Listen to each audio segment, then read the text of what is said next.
অতি কমন একটা রান্না, কিন্তু কেন জানি এটা সবার খুব পছন্দের। পোলাও, খিচুড়ি, ভাত সব কিছু দিয়ে যায়, এবং যেদিন কিছু থাকে না সেদিনও আমরা ডিম রান্না করি, এবং এটা খুবই সহজলভ্য এবং খেতেও বেশ মজা। তো ডিমটা সিদ্ধ করে ভেজে নিচ্ছি, একটু কেটে কেটে দিয়েছি যাতে মশলাগুলো পরে ডিমের ভিতরে ভালো করে যায়, এবং এভাবে একটু ভাজা ভাজা করে নিলে ডিমটা কিন্তু ভুনাটা খেতে বেশ ভালো লাগে।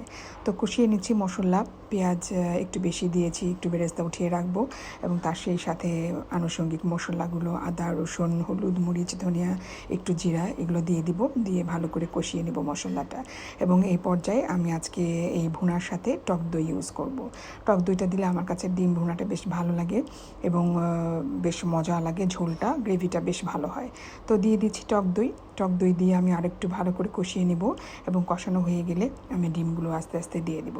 ডিমগুলো দিয়ে কিছুক্ষণ নাড়াচাড়া করে আমি পানি দিয়ে দিব, এবং মাঝখানে পানি যখন ডিমটা মোটামুটি টেনে যাবে, পানিটা ঘন হয়ে যাবে ঝোলটা, তখন আমি ধনেপাতা এবং কাঁচামরিচ দিয়ে উঠিয়ে নেব। আর ধনেপাতা কাঁচামরিচ দেওয়ার ভিডিওটা আসলে আমার করা হয়নি, ইনফ্যাক্ট একটু ভুলে গিয়েছি। আর এই তো হয়ে গেছে আমার ডিম রান্না, মজাদার ডিম দই দিয়ে ভুনা। খেতে কিন্তু ভীষণ ভালো হয়।